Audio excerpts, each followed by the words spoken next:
Welcome back to What Do You Know with Nick and Devin. I'm Devin. I'm Nick. Thanks for being here, everybody.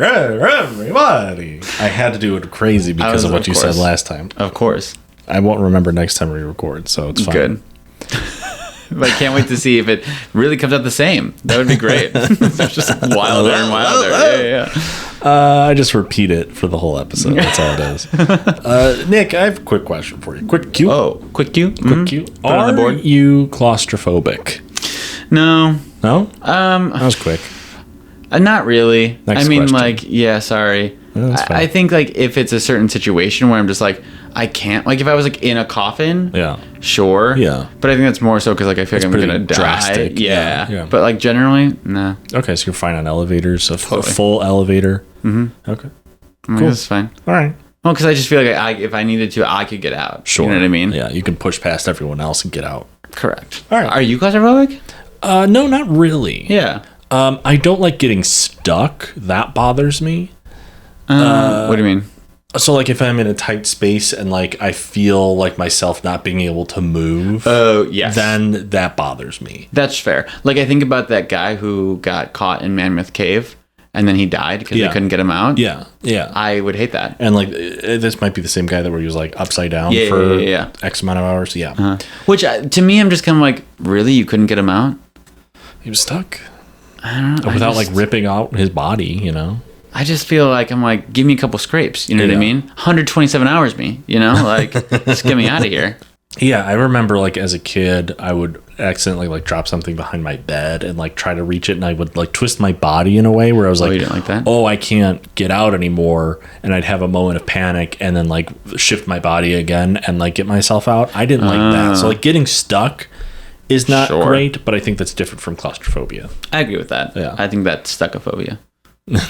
Probably. I also just don't like stucco. Hey, did I terrible. tell you the inside of my family house was all stucco when we got it? All white, glittery stucco. That's insane. You just must have scraped yourself so much by just walking along the wall. My great grandmother loved stucco. That's crazy. I know. Wow. GG, what's going on with that? Everywhere. Let me tell you. Okay? Even in her side drawer. Anyway. I like the feel. Yikes. Nick, I'm going to ask the titular question. Okay. Let's do it to it. We talked about claustrophobia. So what do you know about the International Space Station, or the I.S.S.? And I often think of those two things together, claustrophobia and the I.S.S. It's a small, confined It's a tight space. I get that. The only thing on the other side of those walls is the vacuum of space. So the vacuum. The vast vacuum. The vast vacuum. Yikes. I know that it is a docking kind of station in the space. And a bunch of countries helped build it and can dock there.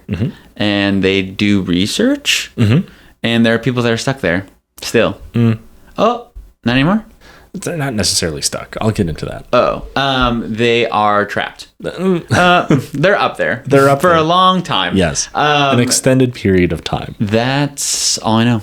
Cool. Love it. And then just general astronaut space things. Yeah. Totally. Well, you'll know so much more after today's episode.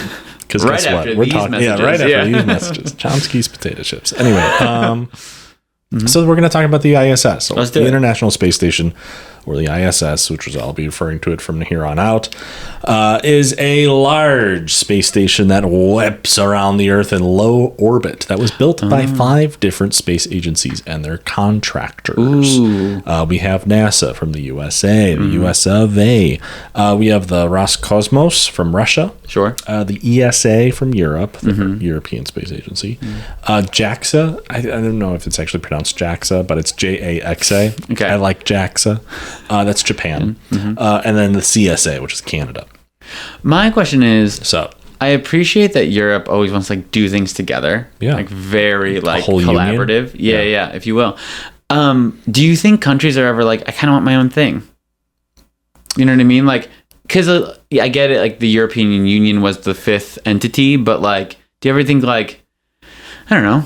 Yeah, I mean, it's, certain countries contributed more. Oh, than others, sure. It wasn't all just like one big motion of. I think it's just since they're all so close to each other and share so many resources, they decided to have one space agency for everyone there. Makes sense. But I mean, like France and Sweden really contributed a lot to it more than. I mean, it all depends on your country's capabilities, economic capabilities of adding to this research and whatnot. Who do you think the EU is the most annoyed with all the time? Well, it used to be Britain. Yeah. Before that went out the window. Okay. Anyway, so simply put, it's been a long day. Let's just get through this. Sorry. Simply put, the ISS is a place to conduct all sorts of scientific experiments in microgravity, study space as an environment, and make observations about our planet. Sure. So let's lay out the fun facts about the ISS. Let's just put them all out there real quick. Yeah. It was launched on November 20th, 1998. Nice. As of January 29th, 2025, the ISS has been in orbit 26 years, 2 months, and 9 days. Wow. It has been occupied for 24 years, 2 months, 27 days, and 1 hen. We are currently on Expedition 72, which began on September 23rd, 2024, and should end in spring 2025. Okay. Like we as in NASA, or we as in like the human race? Wait, what? You said we're on a expedition. We're on Expedition 72. Right. And I assume that's like sending people up? Yeah. Is that from us or is that from everyone? From everybody. Oh, okay.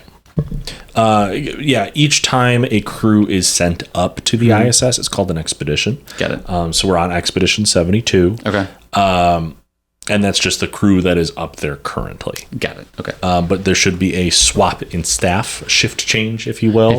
By the end of spring 2025. Got it. There have been over 270 people to visit the space station. The number, I believe, is closer to 280 from countries all over the world. That's cool. ISS is zooming at a speed of 7.6 kilometers per second. That is 27,600 kilometers per hour, or 17,100 miles per hour. That's insane. Very much so. That's crazy. It orbits the Earth 15.5 times a day, taking about 92.9 minutes to make each trip. I feel like I just get dizzy. Yeah, right. Like you're just kind of you're just going fast. Yeah, that's crazy. I think like most, I obviously go through a lot of training, but like I feel like when you first get up there, there's just a lot of like seasickness almost. There's got to be, right? Yeah, that's crazy. Now, the station does have an orbital decay of about 2 kilometers or 1.2 miles a month. It dips down. But that hasn't stopped the ISS from making over 149,603 trips around our planet. That's a couple days old of that number, so just do your math. The station is able to make altitude adjustments via the station's 2 main engines on the Zvezda service module. Spacecraft docked on those modules aft port can also boost the station back up to combat the orbital decay. Okay. And if necessary, a second docking port can be added to the aft end of a different module to allow for more craft to dock and boost the station. Okay. It takes about 7.5 tons of chemical fuel per year to maintain the ISS altitude at a cost of just about $210 million. Jesus. It's fine. Although, relatively to like what we spend here in the US and like military, like that's exactly. This is a combined effort. It's not just NASA fronting the bill for the $210 million. Also, what we learned from the ISS is priceless. Priceless. I love the way you praise that. Thank you. So fun facts are out of the way. We're done with fun facts about the ISS. Let's get into the story. The stories. The space race is coming to an end in the early 70s. But the US and the USSR were still excited about what they learned, and they had a bunch of equipment lying around to play with. Sure. So the two countries began to try and figure out like what to do and potentially how to collab on projects in outer space. Sure. This resulted in the 1975 Apollo-Soyuz Test Project, or ASTP, which was a successful mission that docked spacecraft from 2 different space agencies. Okay. So we had one spacecraft, another. Docked them together? Docked them together. Cute. Very. And since the ASTP was a... Yes? You're going to talk about docking? I was going to talk about docking. You can blame the ASTP. Oh my God. Do you think it's them? I think that's got to be, right? Yeah. It's got to have some, like... Probably. Damn. That's why... I can't believe we just talked about the start of docking. Definitely didn't have to do with, like, ships or anything like that. Okay. I think this makes more sense. Sure. It was gayer back then. It's fine. You get it. And since the ASTP was a success as a proof of concept, further collaborative projects could be planned involving other countries and other space agencies. We were able to say, like, I can build a ship here, collaborate with you over on the other side of the Earth, and we're still able to have our systems talk to each other successfully. So we can do that all around the world now. Yeah. However, due to budget constraints and, like, growing tensions from that little old Cold War that everyone was talking about, production of a space station in collaboration with the USSR halted. Now, this wasn't the United States' first rodeo when it comes to space stations. We actually had a different space station prior to the ISS. Not that we owned the ISS. It's international after all.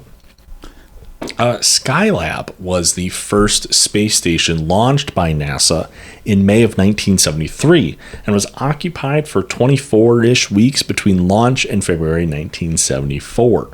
The very first crewed space station ever came out of the Soviet Union Salyut program. That's SALYUT program called Salyut 1 and launched in April 1971. Skylab, the U.S.-owned space station, is the only space station to be exclusively operated by the U.S.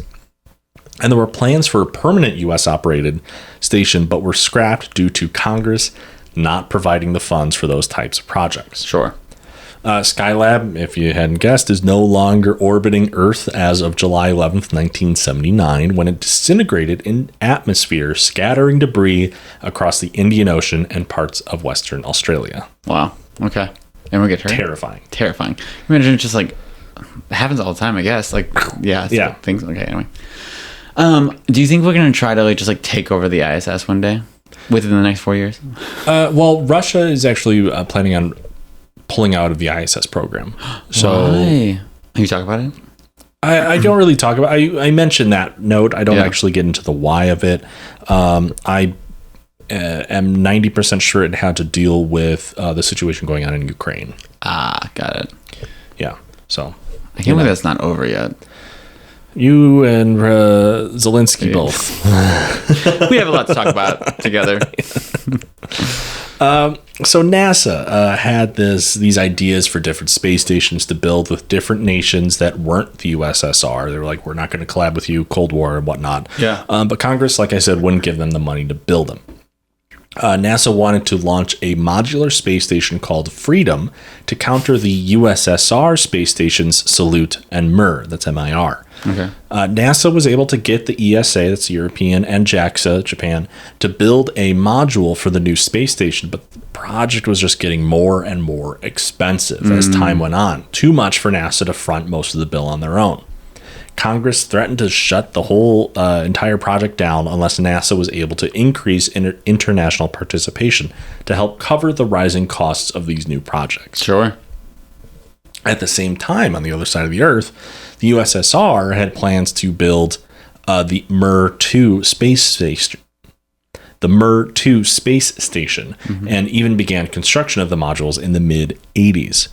But, the collapse of an entire governmental structure tends to interrupt your plans. Slightly. So with the fall of the Soviet Union, the plans to build Mir-2 had to be greatly downscaled and to the point where it was in jeopardy of being built at all. Oh. I imagine like a "we'll be back in 10" sort of sign. Just gets dust. Yeah. So both NASA and Roscosmos had two massive space station projects tabled for budgetary reasons.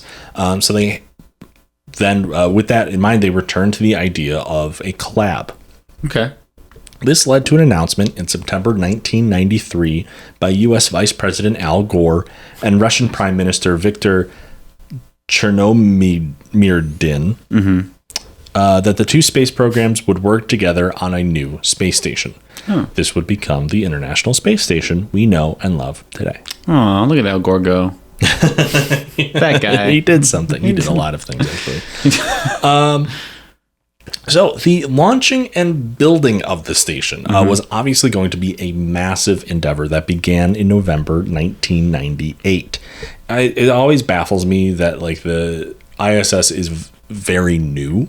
Sure. For me, it's always been around. Like, it obviously this is 1998. It's not up in the air. I'm 5 years old. So like, but it's just always been up there in my head. Does that make sense? Like, oh, that thing, it's always been up there, but it's actually only been up there for 24 years or whatever. Right. You just weren't old enough to like fully comprehend the impact of something like that. Right. Yeah. It's crazy. Anyway, so people had to like watch that, right? 100%. Yeah. Yeah.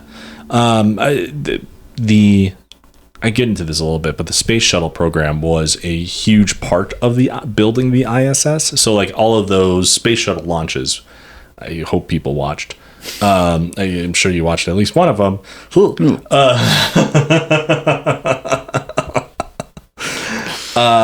Those were all part of building the ISS. So got it. Okay. The first module launched. Building it began in November 1998. The first module launched was the Russian Zarya on November 20th, 1998. This module provided propulsion, altitude control, communications, and electrical power. Pretty key. Yeah. 2 weeks later, on December 4th, 1998, the U.S. made module Unity that was ferried aboard the Endeavour. Oh, that sounds familiar. Unity provided the connection between U.S. and Russian segments, as well as providing ports to connect future modules and spacecraft. Got it. While this was a huge accomplishment to combine the two modules built by two different countries, once again, the space station didn't have any life support to house a crew yet. It wasn't until the Zvezda module that launched in July of 2000 would the ISS have living quarters and life support systems for a crew. Okay. So November of that year, 2000, the ISS would see its first crew, Expedition 1. Nice. From there, the ISS would expand and grow since its launch, but it wasn't just the US and Russia building all of these modules. Yeah. Everyone got their hands dirty at this part. Who do you talk about who was in the first crew? I don't. Oh. I just kind of move on. Do you want me to look up who was in the first crew? Well, no, I just meant like, was it someone from every country or was it just, you know what I mean? So the crew for Expedition 1 was 3 people. We had the commander was William Shepard from NASA of the U.S., and then we had 2 Russian people from the RSA, 2 flight engineers, Yuri Gidzenko and Sergei Krikalev. Oh, okay. That was the prime crew. There was a backup crew made up of the same ratio. Okay. Of people. Nice.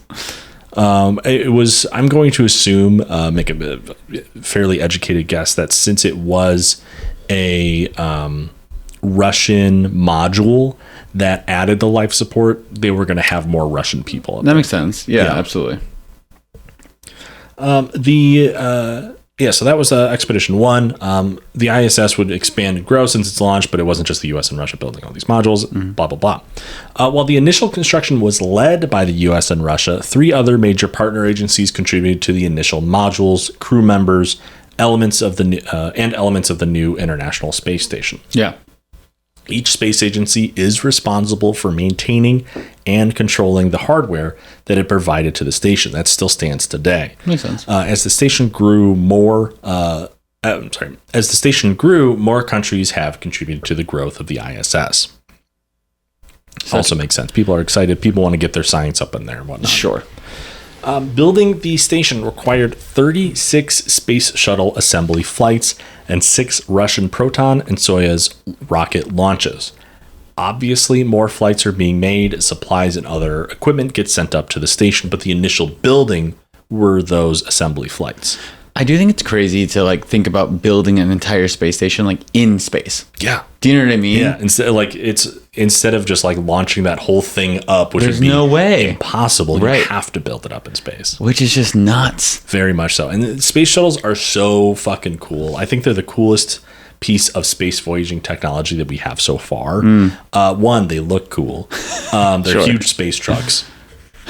Like they carried up these massive payloads to build the ISS. They've Yeah. also helped build different satellites, as well as the Hubble telescope. That's also That's up cool. in low orbit. Yeah. And then like they can open up. They have an arm. It's just fucking cool. They like mechanically can like do Yeah, have things you like never that? seen like an open space shuttle? I don't think so. Yeah, so essentially, like if you look at a space, like remember how a space shuttle looks? Yeah. That long section behind the cockpit before the thrusters. Yeah. It opens up, and from there, like there's a mechanical arm. I'll show you some pictures and like other cargo and whatnot. That's like where they would carry the pieces That's cool. to help build the stations and whatnot. Like open the doors to all the people. Yeah, Yeah, that's cool. I've actually never seen a space station open like that. Or space shuttle. shuttle, yeah. Hey, there was a really cool Lego set of the space shuttle that had all of this stuff in it. It was That's so cool. fucking cool. Never had it. It was, But you wanted it. yeah. Yeah. So that's the space shuttle program. Today, the ISS is divided into two main sections. The Russian orbital segment, obviously developed by the Russian Roscosmos, and the other section is the U.S. orbital segment built by NASA, ESA, JAXA, and CSA. Got it. A little bit more collab on that side. Russia's like, we got this. Yeah. The station flaunts an integrated truss structure, which is essentially just a massive set of connected trusses that house various unpressurized components mounted on the trusses. This includes radiators and the massive solar panels that make up the unique and identifiable shape of the ISS. Sure. The ISS has 8 docking and berthing ports, and as of November 2021, consists of 18 pressurized modules. Okay. The latest module, the Prichel docking module, was added on November 26, 2021. Got it. Now, the initial intent for the space station was to have a laboratory, makes sense, observatory, makes sense, Yeah. and factory. I don't know what they intended to produce up there. Right. Couldn't find anything. But That's they were like, interesting. maybe we'll have a factory up there. Who the fuck knows? Send the kids up. Right. So they wanted to have these 3 things in Earth's low orbit while providing transportation, maintenance, and a staging base for possible future missions to the moon, Mars, and beyond. I guess that makes sense. Yeah. Obviously, some of these ideas were never realized, like the factory part for the space station, but a lot of important science has been done on the ISS. And with the Artemis program that I talked about a long time ago, chugging along, potentially utilizing the ISS as a staging area might not be as necessary for much longer. Oh, okay. Just because we'll have the moon station, space station, essentially, that will help us launch to Mars. We'll have the moon. Yeah, exactly. The ISS is able to conduct all sorts of experiments. That's why this is so exciting for science, ranging across a wide variety of fields. Okay. Astrobiology, astronomy, physical science, material science, space weather, meteorology, and human research, including space medicine and the life sciences. One of the more notable experiments currently running on the ISS is the Alpha Magnetic Spectrometer, or AMS. Ooh. This was added to the ISS in order to detect dark matter and attempt to answer other fundamental questions about our universe. In April 2013, reports captured by the AMS claimed bits of dark matter were detected. Quote, the first results from the space-borne alpha magnetic spectrometer confirm an unexplained excess of high-energy positrons in earthbound cosmic rays, end quote. Interesting. Very interesting. Have we ever figured out what that is? No. Okay, good. It's heavy. Perfect. She heavy. All right. So what else can we learn from the ISS? Yeah. What else can we get? Better ways to exist out in space and combat the harsh environment. Sure. Not only is there no air for us to breathe, but there is a massive amount of radiation up there. And without an atmosphere, you get hit by that radiation full force. Yeah. So how can we combat that? That's what we're trying to learn now. Got it. There's a lot of other important studies on the human body and the effects of long-term space exposure that we're learning. This can include muscle atrophy, bone loss, and fluid shift. Most of which are kind of combated with exercise equipment that has been installed into the ISS, allowing the crew to keep everything kind of in working order. Sure. Like they have treadmills that you can tether yourself to and run along. So that helps with that. But exercising while you're on the ISS is very important, which is crazy. To think about like exercising in space? Right. Yeah. How long before you think we have like the ability to activate gravity? Like create a gravitational field? Yeah. Well, the thing is, I think the trick would be having a large enough station where...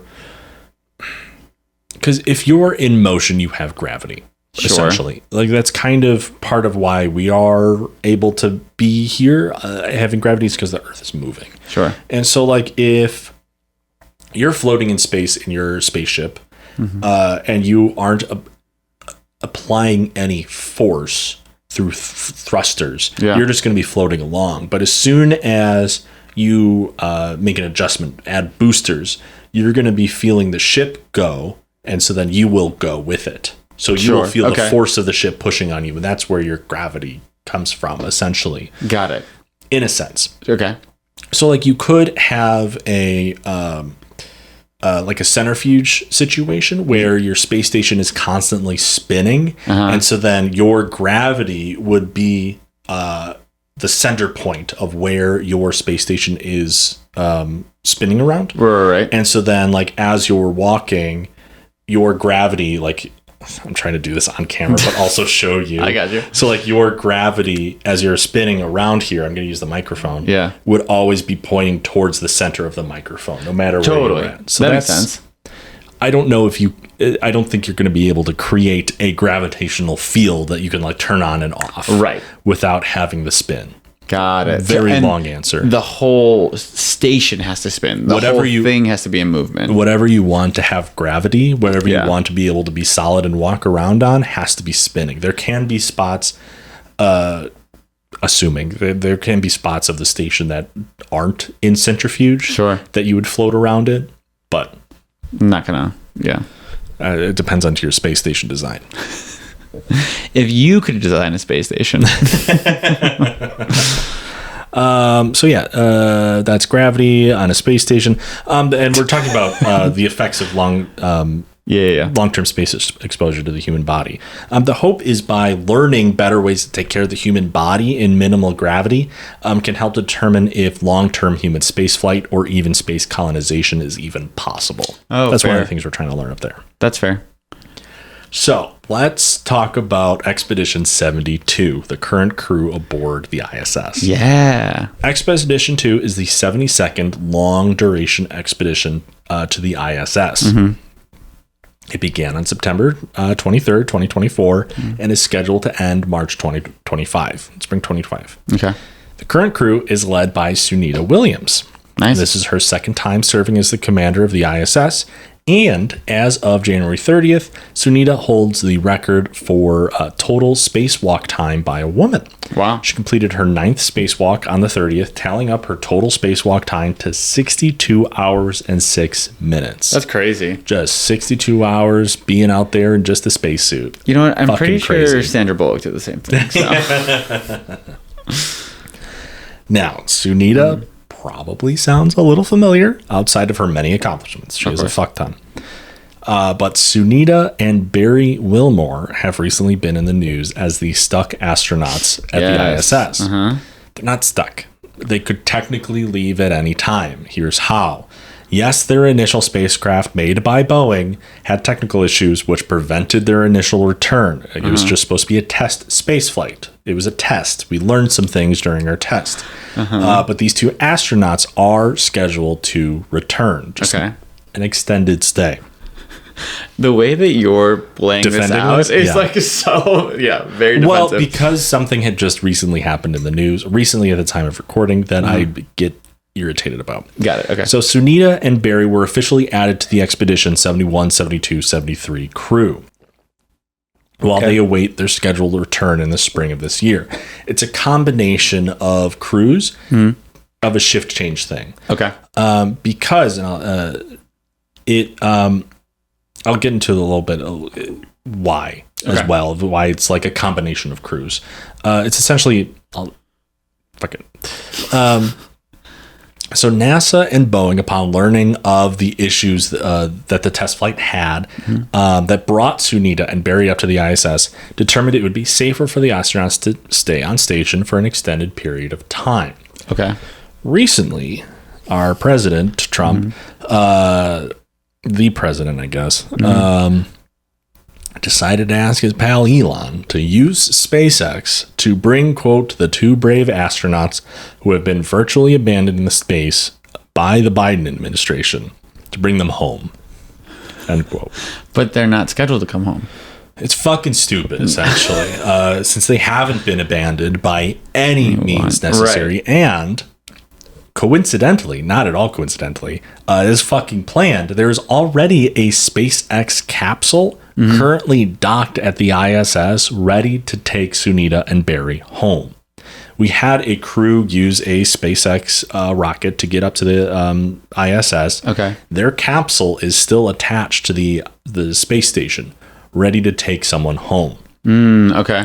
The two astronauts just can't go home right now because that would leave the ISS short-staffed and jeopardize current projects. Got it. Okay. That's why there's kind of a combination of expedition crews.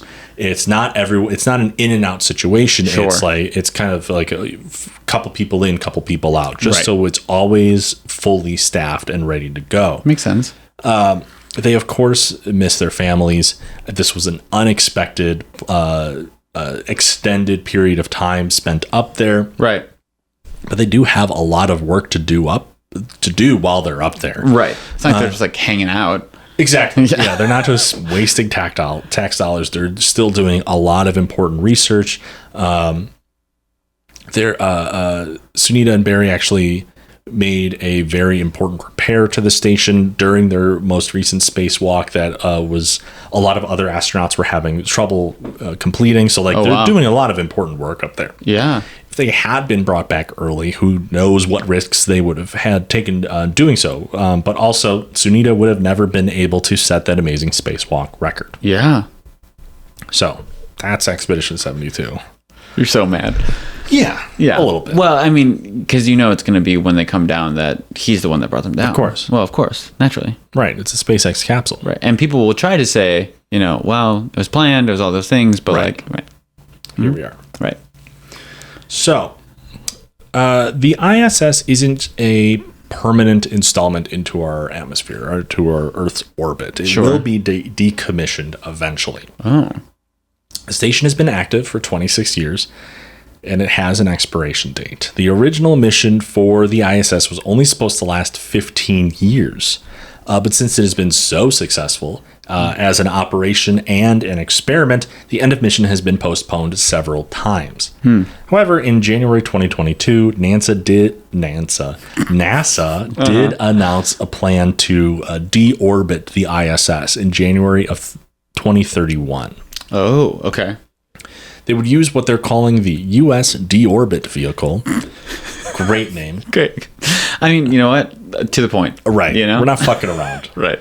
This isn't no space station freedom. This is a U.S. deorbit vehicle. We really love freedom stuff, don't we? Freedom fries, remember? So they're going to use this deorbit vehicle to guide any remnants of the station down into a remote area of the South Pacific Ocean. This has been what's known as like the what is it, spacecraft graveyard or something like that? Yeah. Isn't it like Nemo's Point? Maybe. I think it's like the furthest point from any land mass. It's very so this vehicle, the U.S. deorbit vehicle, would be launched in 2030, docked at the Harmony Forward Port, and would be there dormant there for about a year or so while the station's orbit naturally decays. Oh. From there, a few more burns might be made to like correct course. Sure. Which would then be followed by a final deorbiting burn, crashing it into the ocean. Right. Plans for the deorbit of the ISS became a little bit more solidified after Russia announced their departure from the ISS program after 2025. Oh. Kind of talked about this earlier. Yeah. And SpaceX was selected by NASA to develop the U.S. deorbit vehicle. Naturally. And assuming all goes according to plan, the ISS will join us back here on Earth in about 6 years. That's crazy. Of course, it was SpaceX. It is sad. Well, despite the owner, it's not that bad of a company per se. It's removing the art from the artist. Yes. Dali. Perfect. That's your theme. So the ISS actually won't be the final space station to orbit our planet by any means. Sure. Other space agencies are planning their own space stations. The Artemis program is planned to build the lunar gateway, like I said, to orbit the moon. And the private sector, as well, is of course trying to get their grubby little paws on the space station. SpaceX is technically a private sector, so maybe they'll have something that's helpful to science. But there was even a proposal, not by SpaceX, but by other people, to make the decommissioned ISS into a space hotel. So I'm sure there'll be some type of commercial space station up there at some point. That's my thing is, there's that article that was like, commercial hotel in space by 2026. I was like, there's no way. Right. But my other thing is like, how do you train people how to live in a hotel in space? Money. But like, because you have to pay for that training, have to pay for like being able to withstand the G's that it takes to get up there. That like you can't just like I think people think that you can just like jump on a plane, right? And it's gonna take you and you're gonna be fine. I think they have like fucking Star Trek in their head. No, it's the idea and the concept of that type of space travel is all very warped by sci-fi stories, right? Of course, that's crazy. But here we are. Imagine just like anyway, it doesn't matter. It's hysterical.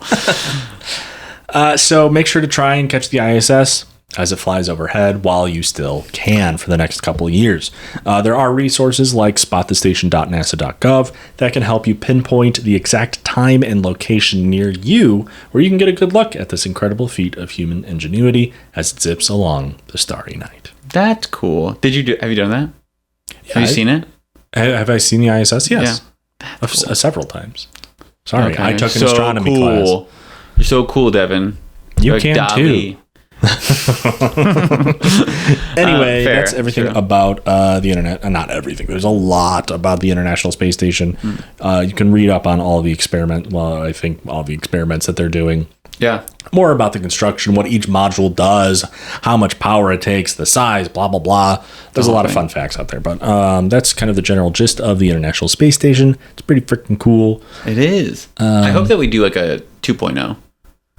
Yeah, I mean this is using technology from so long ago. Right. And like some of it was never intended to last this long. So like that's kind of where it gets a little scary. Yeah. Of like things potentially failing, but the countries are kind of obligated to maintain their own equipment. They have their own guys up there anyway. So yeah. But yeah, that's the International Space Station. Very cool. I love it. Thanks, Steph. Thanks for listening. Maybe we'll go to like the International Space Station Museum when it's just orbiting. Yeah, there are plans for that, of course. Of course. Probably just be at the Smithsonian, to be honest. Probably. Or they'll just keep it in space, and you can just go take a trip to it. Maybe. In our lifetime. Who knows? But thanks for listening, everybody. Make sure to like, subscribe, follow us everywhere, leave us a comment, talk about what experiments you would do in space. Oh, that's creepy and weird. Let's do it. Yeah, let's get into it. I don't know if I like that. I like it. I love sci-fi, so let me hear it. Follow us, subscribe at WDYK_podcast. Blue Sky is WDYK B Sky Social. Check that out. And we'll catch you on the next time. On the flippity flop. Flop, flop. That's what they say. Bebop. Quack. Skip it. No, too much. Bye. Goodbye.